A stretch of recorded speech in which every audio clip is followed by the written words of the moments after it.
And what's required there is for us to step into this role where we recognize that our lives are showing up the way they are because of the choices we're making, and because of the way we perceive our lives, and because of the way we perceive what we are and are not worthy of living as a life that possibly we could desire when we see somebody else doing it on social media, scrolling through, or in a movie.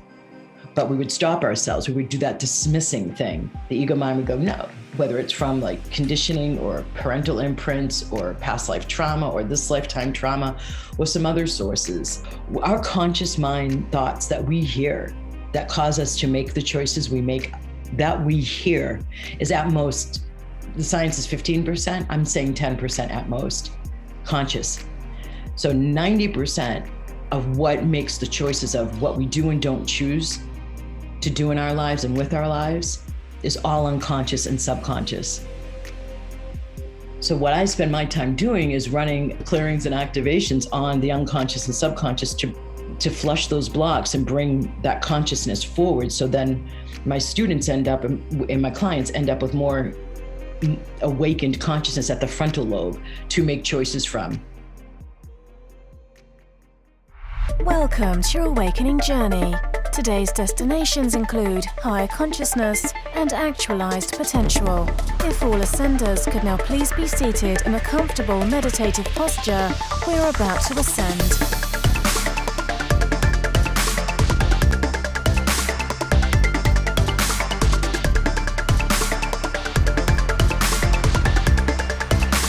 You are now arriving at your host, Bryan Henry. Ascenders, before we jump into this episode, if you've been following along with the show and you've been enjoying it and been assisted by the content, I ask that you share this episode with 3 people that you care about to support them in their own ascension journeys. As we know, as each and every individual becomes a fuller expression of themselves in their journey of their personal ascension, this supports the all. So what do you say you support those that you care about and our collective by, again, just sharing this episode or this podcast with 3 people that you care about. With the unique blend of experience and education that brings together a Western learned understanding of psychology and neurology with Eastern practices including yoga, qigong, and meditation, our guest today has created a system of her own, the Vibrational UPgrade system. Having spent over 10 years in Asia studying subtle energies and ancient wisdom, and many more working as a yoga and meditation teacher and energy medicine practitioner, she knows what it takes to create for both personal and collective evolutionary change. She's the author of 4 books, including Vibrational UPgrade, A Conspiracy for Your Bliss, Easing Humanity's Evolutionary Transition, and Reasonable Dragons, How to Activate the Field of Possibilities with Logical Magic is the New Normal. She delivers activations and energy clearings, and she's helping people upgrade their vibration and activate their magic. And today, Dr. Allison Kay joins us on the Awaken podcast to help us do the same. Dr. Allison, thank you for joining me for what I know is going to be a thoroughly enjoyable conversation and podcast. I'm happy to be here with you, Bryan. I'm excited to see what direction this goes in. So I'm playing around with a new starting question to kick things off. This may or may not be the first question I continue to ask my guest. You're actually going to be the first one that I start the episode with this one. Interpret it however you'd like. Okay. Who are you and why are you here? I'm a being of this universe in a human body as Allison K in this lifetime, and I seem to be here to help humanity during what's considered its greatest evolutionary leap ever. I seemed to have done massive amounts of work in other lifetimes that I'm still learning how to allow to come through and out. Whereas like I used to require my hands on someone, a thought, not even saying it out loud, not even doing any kind of energy medicine process. I'm helping people manifest or shift into a healing, like with COVID. So I seem to have, what I said last night to my masterminders on our call was, where my consciousness goes, it seems like it expands afterwards. So like, I've never been a follower. And in fact, when something becomes trendy, I veer away from it, but I seem to be ahead 5 to 10 years, depending on who you are and what you're doing.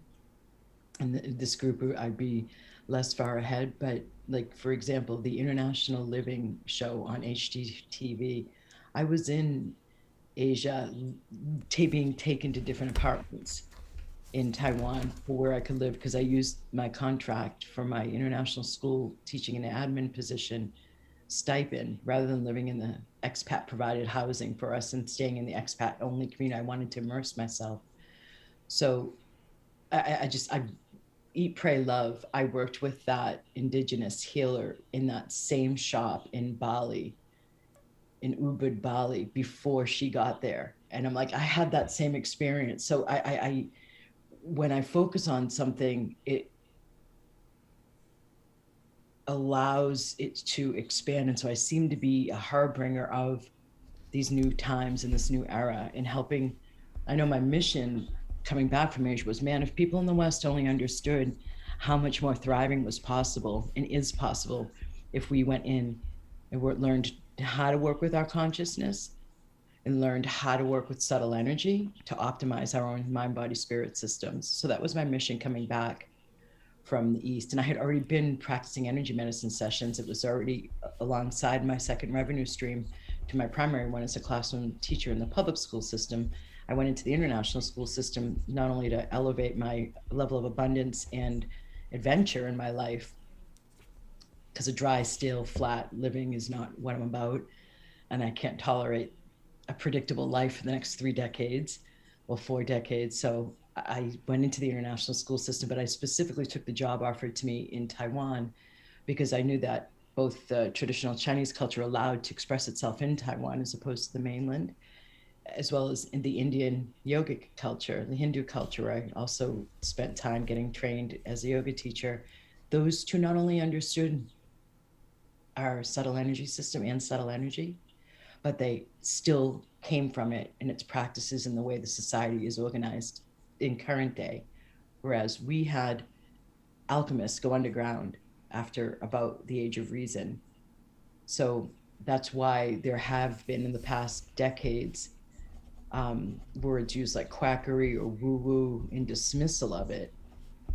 And so the second part of my mission coming back from Asia was to professionalize the field of energy medicine. It is a science. It is a predictable, observable, reproducible science based on observed natural phenomena studied for 5,000 years. It uses the third scientific method of naturalist observation. So that's who I am. I love to laugh as well. I love to be in my body. I love to dance. I love to climb. I love to hike. I love to bungee jump. I love to get my bare feet on the earth in different places like South Africa. I was very aware of walking on like amethyst and rose quartz while I was there. I love going into natural springs. I love the earth. I love playing on the earth. And I love taking people out on the earth. And how's that for a start? It's a fun start because it sounds like you love to have fun. Yeah. And I love to see. So the whole thing behind me, I don't even call myself an energy healer because while I still do help where needed, while I used to work on healing physical manifestations, I have a whole lot more fun because I had to go so high to work with something once it became physicalized, whether it was a tumor or it was colonic cancer or it was chronic back pain or chronic knee pain or somebody just obese or dense with old baggage and not obese. I had to go, so their musculature just kind of was unformed and they just had a lot of excess weight. Like I had to go so high to work on somebody like that. So since about 2016, 15, I've been working more with, instead of dematerializing what had already become matter, bringing into matter what had yet to form from energy. So that's a whole lot more fun for me, and I do demand fun, and living up to our human potential is what I'm all about, like seeing what else is possible. So when I list things about that I love to do, I mean, I want to learn, I want to get my pilot's license. You know, I'm in a body, I'm on planet Earth. I want to play, I want to do everything possible, you know, that doesn't pose ridiculous risks to myself within reason, obviously.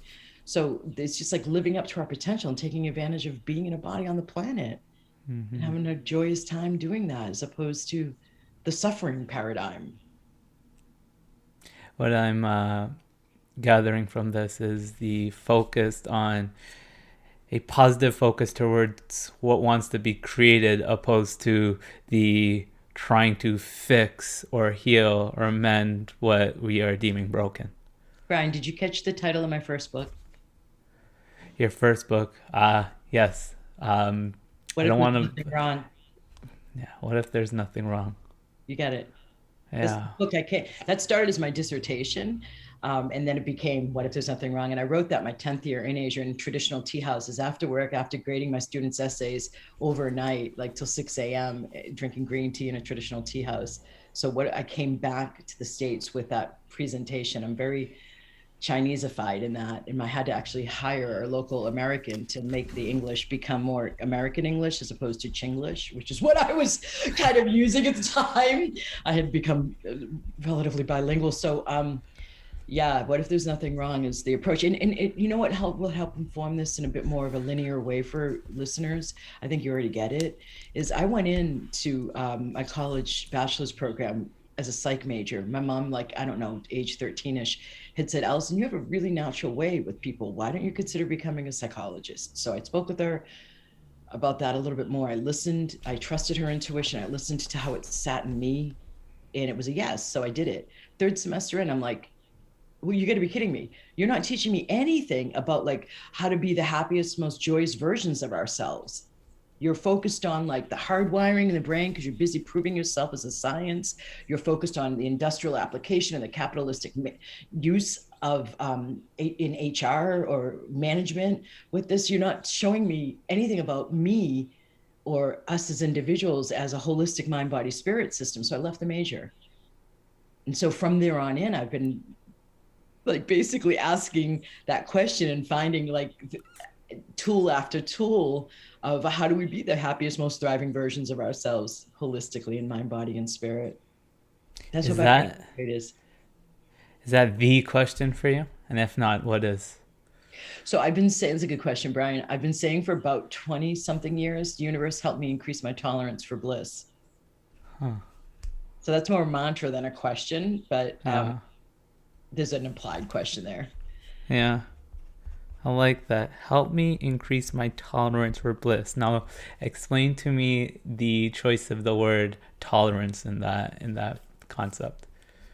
There's so many places I could go, but so later on, when I was in the international school system, I ended up teaching AP Psych. The year before, I had designed what I call the global psychology course for high school juniors and seniors, and it was a combination of using the Dalai Lama's texts with Western psychologists, neurologists, various traditions that would come together every other year, and he'd have a conference with them to talk about the effects of meditation and how the West views the psyche, the psychology, the bodily health. Out of that came the beginning of measurement of the effects of meditation. Started at the University of Wisconsin at Madison, as well as at San Diego State. So did you ever see the picture of the monk with all the electrodes on its head? Can't say I have. It was a cover of Time. That came out of the Dalai Lama Summit. So I would use the College 101 Psych textbook, and then I would bring in the Dalai Lama's publishings of these biannual summits meetings as the text for global psychology. Then I taught AP. They asked me to teach AP Psych. So I got to, with my awareness now at like 20 something years of having been a meditation teacher, because I was teaching in the classroom too, and being energy medicine practitioner, I was now like reviewing the psych information I had taken in as my first major. And I was starting to see new awarenesses from the perspective I was now approaching it from. And one of them, to answer your question, is that in college Psych 101 textbooks, there's 2 separate chapters on perception and sensation. So the first thing, when our 5 physical senses pick up data out around us to touch or smell or taste or hear or see, that's the first chapter or the first step. Then it goes into what we're going to call the ego mind, which is a yogic and meditative term or Buddhist term. And the ego mind sorts through its files of what it already knows. And if it's a new sensation coming in through our physical 5 senses, it won't have the appropriate data. So if I'm in Asia, I'm at a fruit stand, and I see a fruit that's exotic to me, what my mind will go is, oh, that looks like what I've seen before, a pear. And then it will do a further file data check, and I'm in Asia. So let's call it the Asian pear. So why I am saying that is the structure of our ego mind, both from the meditative. So Buddha took out of the yogic wisdom or tome of wisdom, he took 1/2 of it. He took the meditation, or it's more than 1/2. In yoga, I'm trained in ashtanga. It has 8 limbs. Only 1 is the body postures, the asanas in yoga class. That's so much the focus in the Western studios. 5 are about how to work with the mind. So Buddha took meditation up out of yoga. So when we talk about Buddhism, that is the practice of meditation originally sandwiched within the whole yogic tomb. So in the Buddhist understanding, it's called the ego mind. You can totally see the teacher in me. And the ego mind has been given to us to keep us safe, to protect us. So back to Western psych, each of these 5 senses have what is called, or are called, thresholds on them, so that we don't go crazy picking up all the actual multidimensional data that's actually there. So that when we start to meditate, back to Buddhism in the East, these thresholds slowly, for our highest and best only, open up a little bit. So that's why one of the outcomes, you start to have more clairvoyance, or you start to have more clairaudience, because our consciousness is expanding. And a part of that expansion is we have the capacity now to handle a little bit more data because we have a more expanded consciousness. Okay, so if the nature of the ego mind in the divine design of a human is to keep us safe, so that it helps us navigate the physical plane. When we're in the jungle and there are unknown threats, lions, tigers, and bears, oh my, the ego mind goes into, do I go into fight or do I go into flight with this new thing that is something I have to guard against because I don't yet know it? That's the whole adrenal complex and the fight or flight syndrome. The point being is that we have natural set points mentally that our mind naturally is wired to prefer. So to come out of a comfort zone, people typically require crisis, unless they're working with me, frankly, in a proactive way, or with meditation and yoga to expand their consciousness proactively. So when I say, universe, help me increase my tolerance for bliss, I'm asking for events to come in that helps peel my ego mind's protectiveness back. So what is it being implied here, that the ego mind can impede the experience of bliss? Absolutely, yes. And it can impede any time we go for anything new.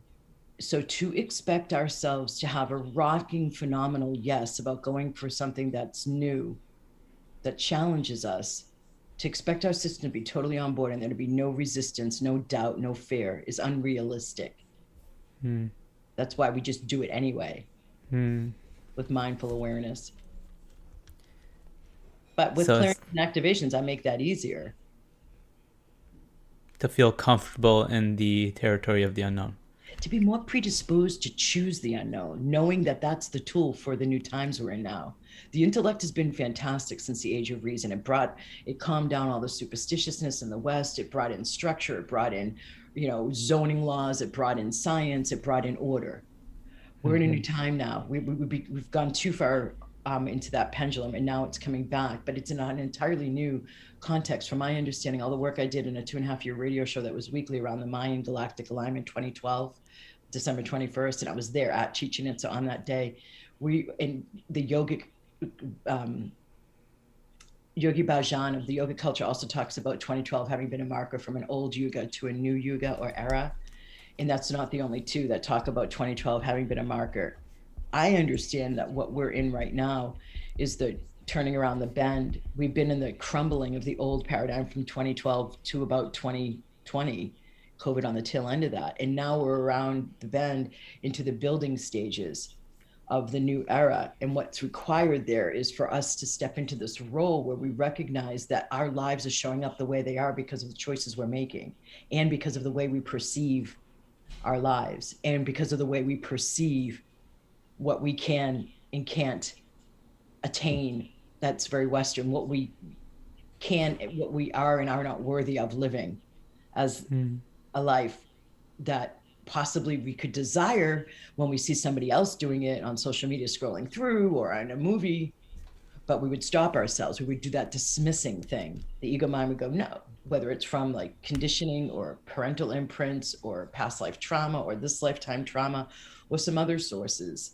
Like there's a lot of unconscious beliefs and judgments and evaluations we have based on all these different factors, like our parents or our conditioning or our traumas, where our mind is more predisposed to protecting us and keeping us safe.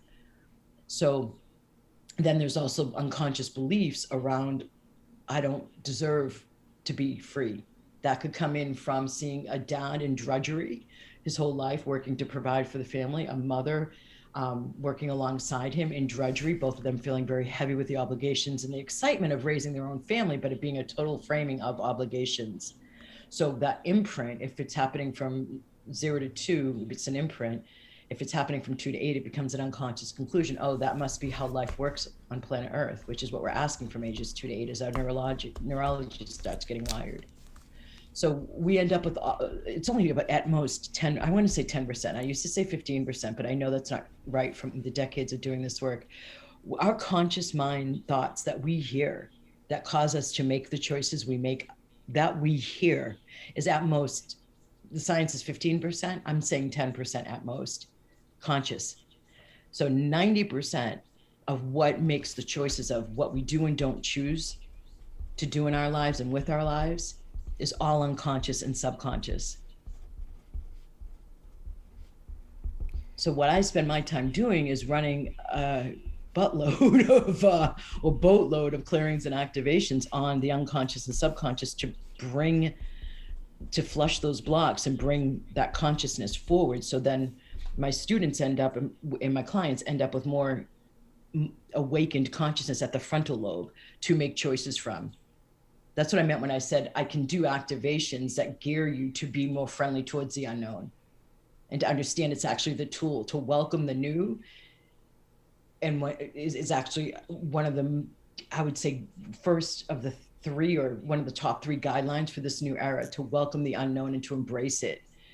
Another one of those top 3 would be, whenever your mind is asking for the how, drop down into the heart and surrender. And I know you're nodding your head, so that's relatively familiar, but I teach stuff at a very nuanced level, because I feel like there's so much on social media that people are out there saying that's not accurate, and it sets people up for failure, or it sets people up to get down on themselves if they don't manifest that big thing they've been going for using the law of attraction for 3 months.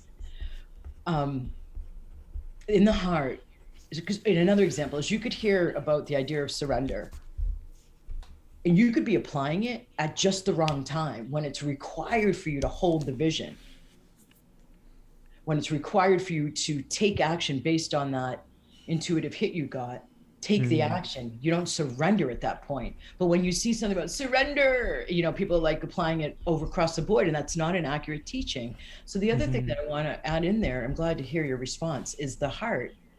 Intuitive guidance that leads to the inspired action. So I'm doing feminine and masculine.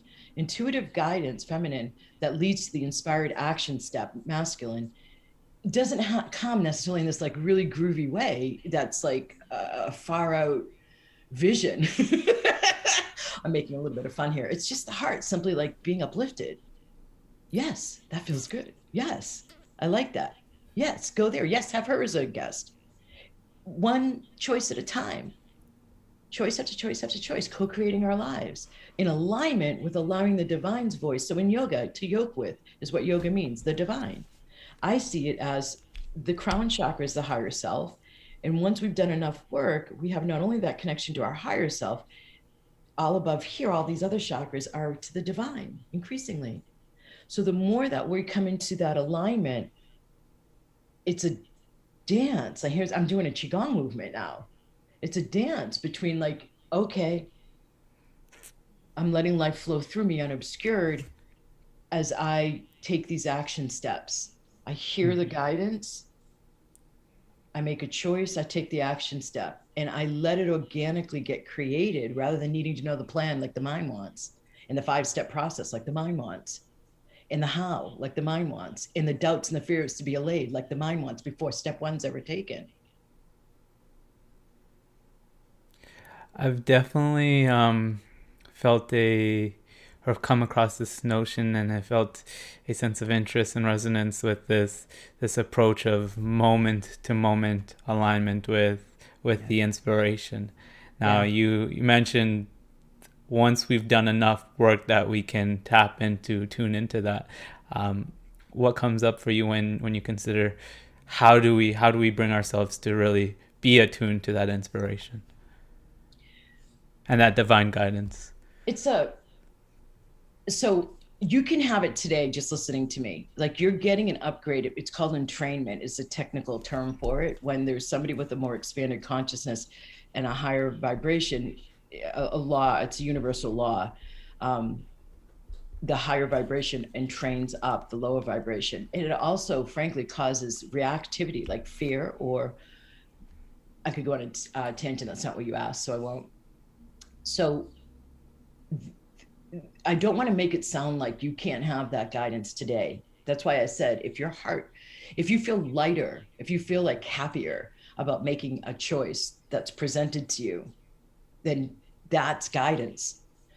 What I'm saying is after a certain amount of clearing, so your question, here's the answer. I have seen it require what I was talking about before, the clearing out of all what I've called the back of the house consciousness, the subconscious blocks and the unconscious blocks, like the conclusions that are unconscious, like he always gets what he wants. I have to fight for what I want. I'm unworthy of receiving. I can't have financial freedom and work a business. I have to have an employer that's safer. Flushing all of that to the surface because they correspond. Each of those beliefs, depending on the topic of life, correspond to the relevant chakra, because every chakra covers a domain of life. So when I say back of the house consciousness, I also mean it's causing blocks at the relevant chakras part of the body, and in both the musculature around it, as well as the hormonal gland, because every endocrine gland is covered by the chakra system, as well as your central nervous system, because the biggest gathering of neuroreceptors are at where each chakra is along the spine. Those are our two main communication channels: electrical, central nervous system; chemical, hormonal.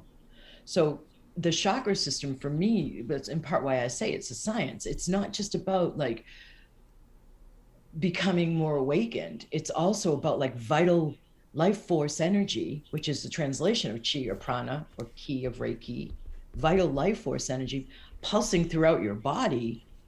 That's going to help you, because if it's able to run throughout your body, that, my second book goes into this a lot, that increased level of universal life force contains an energy that the universe recognizes. So that will gradually bring you more into alignment at a higher vibratory level, and easier to work with the law of attraction, because the universe more easily recognizes a non-mental, closed down, dense energy. The universe will feel your closed downness and it will deliver. That's when the law of attraction seems to work against someone.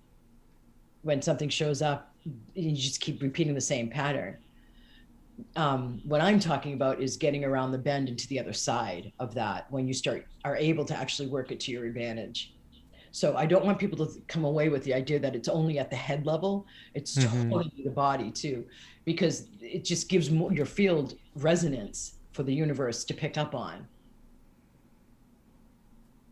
And the foundation for this change is the clearing of subconscious belief and blocks. Yeah, and when I was in, I don't know what year it was, Bryan, but like what year of being an energy medicine practitioner, I was in a session. It was like the client's third or fourth session of a package of 10. It was alongside the classroom teaching still in the States before I moved into the international school system to Asia. And my hands were over the second and third chakra, over her abdomen, and she was getting great results. We were both thrilled with what was happening. And I looked up and I asked, universe, what would it, how do I increase and how do I get more robust results for my clients?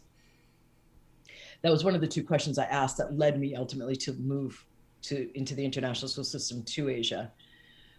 And I feel like I've been having that question answered ever since.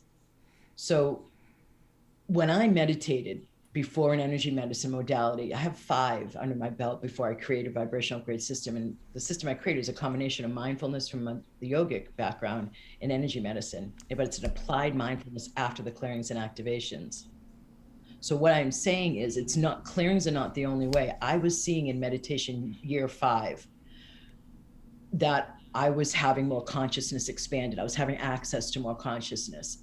I know that from minutes 20 to 30, if you have a 30-minute practice, that's where you're starting to flush the subconscious, you're starting to clear it. I wanted to speed that up for my clients. So while clearings are not the only way, meditation is another way. I see that, like, I remember saying this within the last 2 years, a client of mine who was in my mastermind program for her second year. So she'd been working with me at that point for about 2.3 years. She was getting results that it had taken me about double the amount of time to get to. So in fact, I had ended up speeding up the results on behalf of my clients. So there are addressing all of the unconsciousness.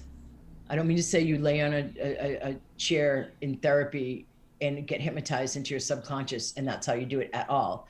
I don't mean listening to a YouTube video where it's a solfeggio frequency and it's helping your subconscious at all. I mean, like, working with somebody who knows intuitively how to hear and perceive you, and hear and perceive what your lockdown is in your consciousness, and start to get the windfall flushing so that this opens, so that now you have more vital life force energy flowing. It's a quicker way to get results than your meditation alone. Because of that entrainment. Not only the entrainment, because I'm taking parts of your consciousness that were once locked down in a conclusion that's erroneous, that you're not even, un means not, sub means under, you're not even consciously hearing, right? I don't mean to sound as if you don't know what un and sub mean. It's to emphasize the point. They're not thoughts that are conscious. So you need to having somebody get your back who can see. I had people do this to me back in the day, like when I felt like I wasn't seeing, there was something I wasn't seeing, right? You know that feeling, right? Within yourself? Yeah. There's just something I'm not seeing, or there's something I'm avoiding, or there's something that if I were to have it released, I would have more capacity and access to more, right? So getting somebody to get your back who has eyes that can see accurately, that doesn't project. It's like the number one commandment. I actually have 12 commandments with my vibrational upgrade practitioners when they're in training. It isn't as structured as it sounds, but honestly, from the different modalities I've been trained in, as I've been in practice sessions, I've seen people just sit there and project.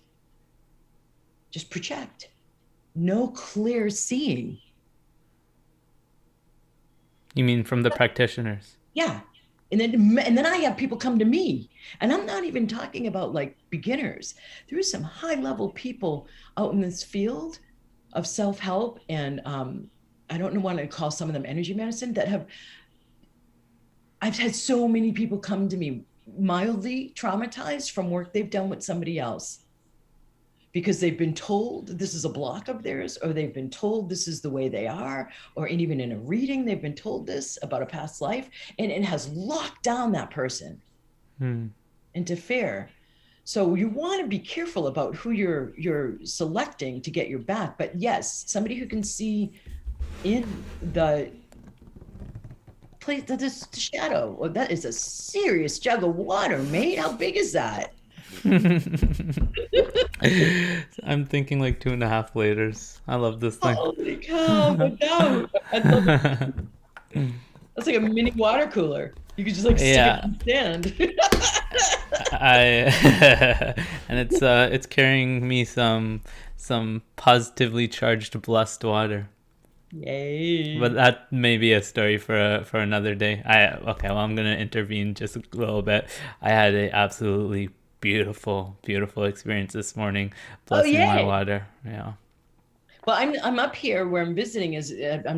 When we're done, I'm going for a natural mineral bath. I'm in natural mineral spring area. There's natural mineral springs with different mineral compositions. So there's different ailments that are helped when you go to a different spring. There's an island in Italy, just north of Sicily, that I went to for a month and did that too. Ischia, Ischia. So these natural mineral springs, like they're brown. Like I'll get into a bath and it's brown because or brownish orange because of the iron. So yeah, I mean, I just did a video last week for my followers talking about water is supposed to have minerals in it. When we purify water, it's because we don't prefer the sulfur taste. Water is supposed to taste sweet naturally, and when we get all the minerals out, so people like the flavor, it loses all the medicinal value. And then you look at our soil too, in America, particularly with a monocrop ag, we're not getting the minerals in the soil. So if you rotate your crops, you fix different minerals in. When you monocrop soy or corn, for example, you just get the same mineral and the same drainage of the same minerals. So to get the full mineral profile, which helps our central nervous system, a mineral supplement is needed, or bathing in baths like this, where your skin takes in the minerals. But I remember when I first came back from Asia, there were a fair amount of people that were coming to me, and there was simple mineral imbalances.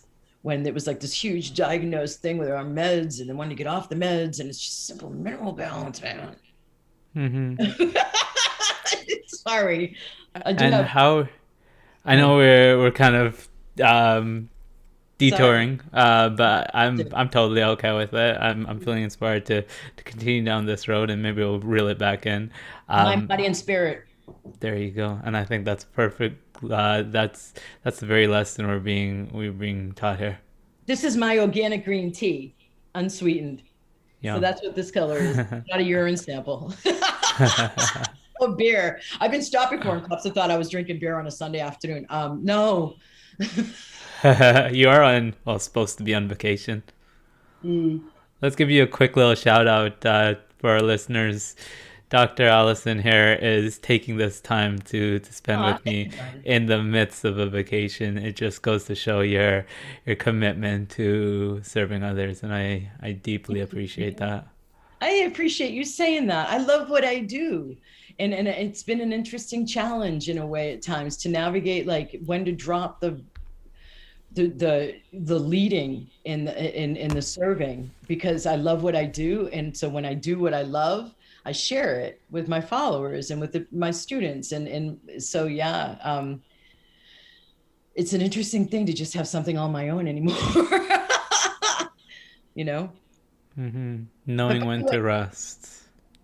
Well, that's, yeah, I'm good. I'm really good at like laying on a beach. I'm really good at that. In this day and age, that is a skill. I used to go to Thailand in between my semesters and Chinese New Year, and I would get $5 Thai massages daily. And I'd go to like different holistic clinics or Buddhist monasteries and visit them and get more treatments. And I dance at night. I, by the way, don't need beer or alcohol anymore. I haven't drank in, like, I might have tequila, really good tequila from Mexico because I go down there a lot on New Year's. But I'm permanently buzzed. It's a perma buzz, this work. Like, it's just, and my students say it too. I mean, like, alcohol's a depressant. It lowers the vibe, you know? I remember one time, because it was like kind of required your first and second year of being an expat in Taiwan, or an expat in Hong Kong, or an expat in Bangkok, or an expat over in Asia to drink like a sailor. So it was like my second year, and I had already learned Qigong, and I was on the roof of my friend's house doing my Qigong on a Saturday morning. And I was like, Allison, do you understand that with this hangover here, how lethargic your energy is? Do you understand that alcohol is a depressant, and what you're practicing right now is to generate more light? You're counterproductive here. And from there on in, I just stopped that lifestyle.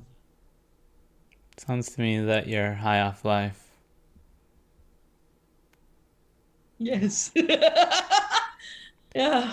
I mean, it doesn't seem that miraculous. It seems kind of like, it's been an important point to make. It seems like I didn't go through like a big trauma or drama to be me and to learn these. I just had a natural wonder, and I had to learn how to like allow it to come through, like through my early years and up to about age.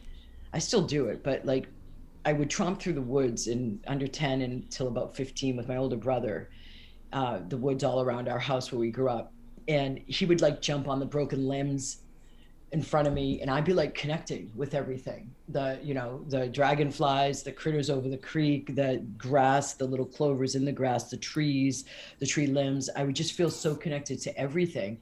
And then in my teens, I started to journal write, which I understood later was a way to let my higher self's voice come in. So it's been an aspect of me just learning how to allow this consciousness to be embodied and worked with for its highest value for myself and humanity. Frankly, I haven't needed a trauma. I don't have a story of a journey. And I'm using sarcasm, which I don't typically do, but I was, by so many different PR people, asked, you have to find a struggle point that made you become who you are in order to give us this pitch to present you in your bio. And I'm like, I don't have one. So when you just said you're high on life, it seems important to like say what I just said, because it's not always about drama and trauma. There's this idea that is a inevitable factor or stimulus for growth. I know. And I know that plenty do grow through those experiences, and even personally, I've gone through some what I describe as, you know, tougher times, and I've learned from them, and I'm grateful for them. But I think that idea that suffering is inevitable, I believe we're beginning to transcend that even. Yeah. I have found in the last couple of years, I've been saying, if you're addicted to the struggle paradigm, I'm not the right mentor for you. So if we look at the fact that I've also been saying that we're in the biggest paradigm shift ever that humanity's ever faced, that would endorse what you just said. Yeah. Tell me more about that paradigm shift. What do you believe it is that we are shifting into? If we look at the protests in the streets in countries that don't typically have protests that have happened for the last couple of years, Chile, not Moscow, but other parts of Russia, like if we look all over the world, there are voices rising up to be heard against the old institutional patriarchy at times. I mean, in America, we have yet to elect a female president. We had to elect a Black president before we could elect a female president. So we accept African Americans before we accept just feminine. I don't even see race. I see shades, and I appreciate like pretty shades, but I don't see, I'm like the whole thing with America that it does with race and the whole talk about that. I understand injustice. And when something's misaligned, people are out marching and to bring it back into alignment. So the new paradigm is where everything is into alignment. Everything, where there's been abuses of power, So that's misaligned, it fades away, and it comes into alignment. So that's why I talk from a more, a less like BLM, Me Too, like the specific movements there, or even the gender thing. Like the new paradigm is where the masculine and the feminine are so balanced. I see the gender questions that are happening now in a way, this is going to sound really radical, as just the feminine and masculine coming into so much balance that they don't even know what they are. So I look at things from a really different perspective, from a very holistic perspective, right? And so this new paradigm is one that there's not suffering, as you just said. There's not polarity. Mm-hmm. And even in the yin yang, that TCM, traditional Chinese medicine TCM, is based on, like how the black has white, little white circle, how the white has little black circle in it. That's implying what you said, like you need the struggle that you were quoting from other people. The struggle needs to happen in order to grow. I don't even know that polarity in the way the yin yang's presented is accurate or going to be accurate anymore. What I see is we're becoming more galactic. Like if you look at more and more people have been looking at the eclipses the last couple of years, more and more space travel started again. There's been full moon on like the Washington Post and the New York Times. Oh no, the Wall Street Journal was when it blew my mind. There was a picture of a full moon on the Wall Street Journal for the first time in the last couple of years. People are looking up more. We're becoming more, this is gonna sound funny, we're becoming more galactic. Like it's not about like these divisions and this polarity and this, that's why we're seeing it intensify. It's like a fever needing to peak before it breaks.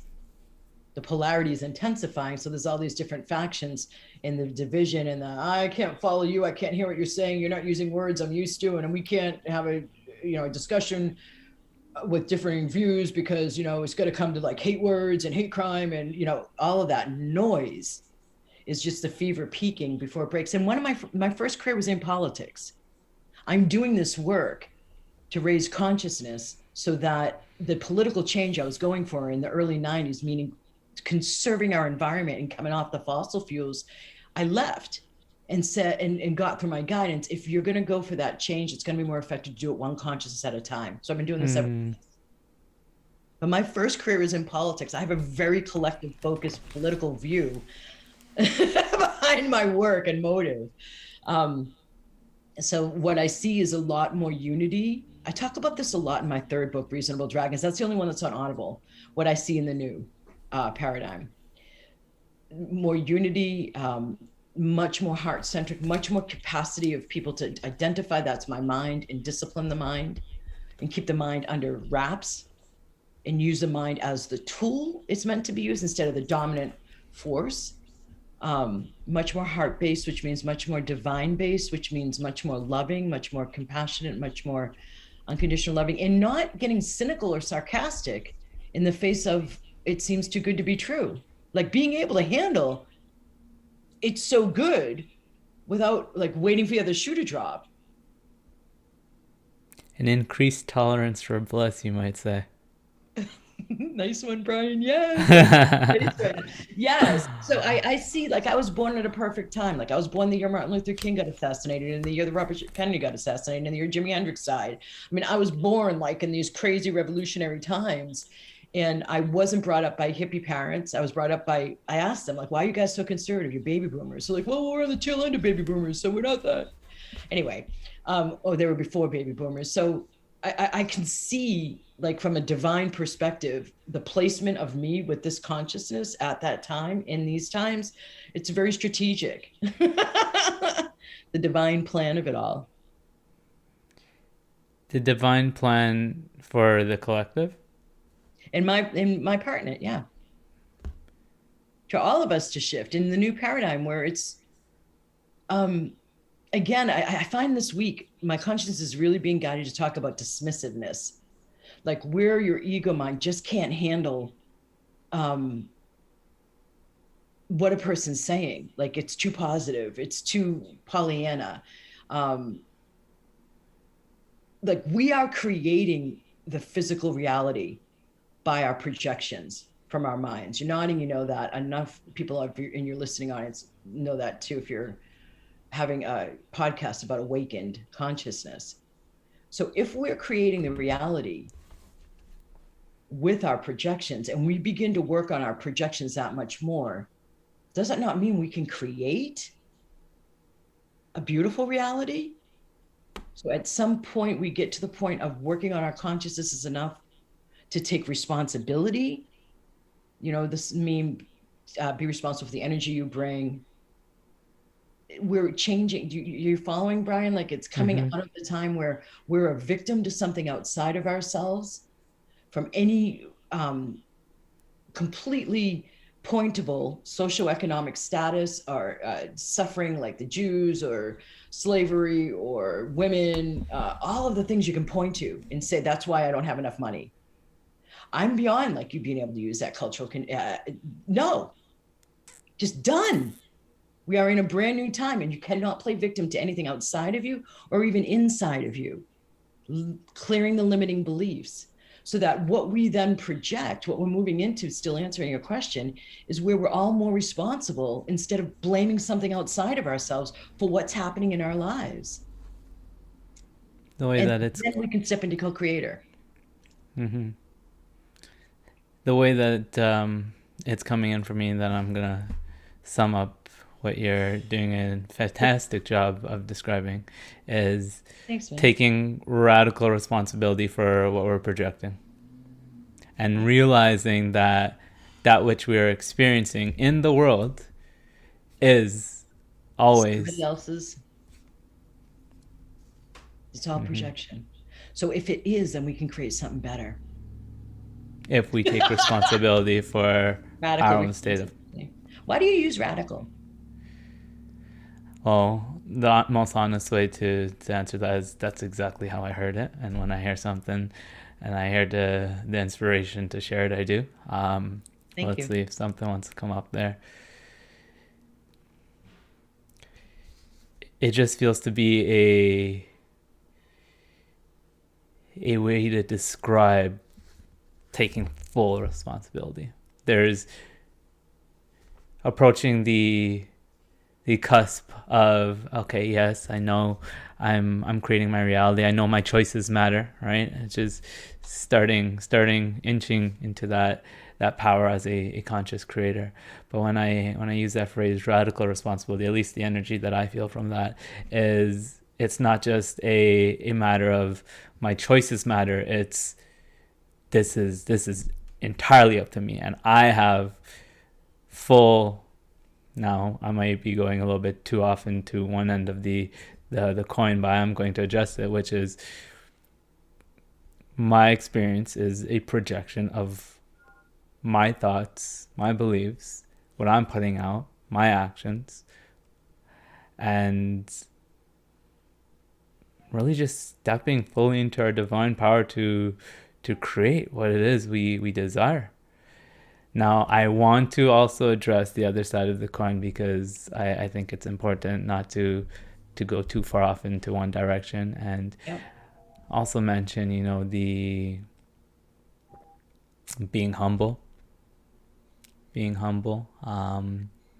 staying open, receiving, surrendering, but knowing when it's time for which, and I mean going beyond that and not making it about one or the other, but bringing both those things together. So what you're doing right now is, if somebody heard me with an egoic filter, helping to bring them back to center. I didn't even know that's what you were doing. Where I was going to go with it was, there's about 10% of randomness. 10% of randomness. So I did a ton of karmic clearing and training around karma while I was in Asia, and I spent tens of thousands of dollars to get trained in how to clear karma. I'm not saying that I'm incredibly proficient at it. Karma is the most persnickety thing, and it comes up when it comes up. So it can seem random. And then I'm different than the other spiritual teachers out there. I don't believe that everything we're creating. I believe that we're responsible. When you say radically responsible, where I wanted to come back to was that not everything. There's about 10-ish% that's random, that you can't have like the part of you that may take over responsibility for things that are in your life and say, I was thinking this, or how did I do this miscreation? How did I manifest this bad thing? What was I thinking? What's in my field? Like I've seen so many people like just get on themselves for like something that shows up that's undesirable. There is about 10%ish that's random. And karma comes in like a lot of the times it seems to kick in somebody's 30s or 40s. Like just seems like if you haven't taken care of things proactively, something explodes. It's not midlife crisis, although I think it's been misidentified prior to, as a midlife crisis. It's a lot of the time nowadays earlier than that.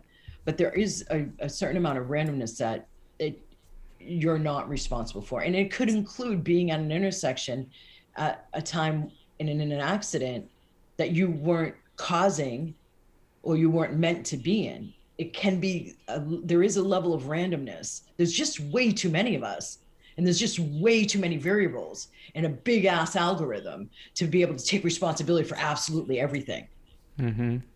And I think what can end up happening, and you've, I'm sure, seen this, is the pressure that one can place, or the blaming of oneself that can happen when things that are not preferred end up playing out, and that being this means of just withholding love for oneself, which only exacerbates the sense of not wanting this. But is that like not maybe even the lesson? Like to understand, like I spent a lot of time helping people go back to neutral. I know that we're running out of time. That was I noticed that too. Yeah. Okay, so there is one question I definitely want to have the opportunity to ask you. So just to confirm here, we do have to begin to wrap things up, huh? Yeah. Okay. Yeah. So tell you what, I'm sure we can continue having an amazing conversation, but I do want to thank you for the amazing conversation that we've already had up to this point. Thank you, Bryan. It was likewise. Thank you for being a good show host, and you do a great job listening and receiving and absorbing and feeding back. Thank you. I really appreciate that. Now, like I said, I do have one last grand finale question that I want to ask you, but before I do, was there anything that you'd like to share about in terms of if someone would like to connect with you, work with you? Okay, so I have underneath the computer, because I'm not in my normal workspace for podcast interviews, as you guys have become clear. This is my 4th book. I'm going to raise the computer screen for a moment and pull out a book from underneath. This is The Dragon Master Creatrix, Conversations with a Female Spiritual Teacher for These New Times. If you put in that title and put .com after it, there are a bunch of really fun bonuses you get for free if you buy the book on Amazon. And that includes me at sacred sites, sending energy medicine from the sites. One of them is focused on abundance from a stone circle in Ireland, and on manifesting powers from a stone circle in Ireland. And then 2 of them are from Mayan ruins on top of the Pyramid of the Sun, and then the Pyramid of the Moon to balance the yin yang. Wow. And then a whole month of membership with me where I do these clearings and activations we just spent how long talking about. So there's 4 different deliverables, and Activate Your Magic, a month-long membership. It's $97. You get it for free. So you get that and those 3 videos. That means full moon sacred activations, new moon sacred activations. Those are clearings and activations. A Zoom event with me live, more clearings and activations, and a little bit of coaching done on the Zoom with you guys. And then last night I did the 4th thing, an hour-long, where I go up into this space and just listen to your consciousnesses and just pound out clearings. So that's Activate Your Magic, and then the 3 videos, and you get it free if you buy the book. So you can save for the price of the book. You get all of that. DragonMasterCreatrix.com. That's my most recent book. I released it the day after inauguration this year in 2021. Beautiful. Then there's a free monthly call that we do. I have that coming up every last Thursday of the month. If you go to my website and you see all the way to the right, New Start Here, you can check that out too. All my books are on Amazon under Allison with 1 L and then J middle initial KAY.com. Free Facebook group, Vibrational UPgrade. And to make things easy for all our listeners, I will definitely, of course, include links to all of that value that you are providing in the show notes to this episode. Cool. Dr. Allison. What was your question? You ready for the grand finale question? You just realized the power to telepathically communicate to all of humanity. What do you say? It's all about love. Love is the harmony and the glue. Ascenders, that is going to be all for this conversation that I got to have with Dr. Allison K. I hope that the episode was able to support you with clearing away those blocks, those limiting subconscious beliefs, so that you can begin manifesting even more magic. Before we go here, I'm gonna put that ask out one last time for this episode at least. If you enjoyed the episode or supported by it, please consider sharing it with 3 people that you care about in support of them and their journeys and our collective at large. Because as each and every one of us steps into becoming a greater expression of our purpose and our potential, well, it serves the all. Because together we ascend, family. Anyways, Ascenders, that is going to be it for this episode of the Awaken podcast. I want to thank you for listening once again. Thank you for being here. Thank you for being you. And until next time, keep ascending.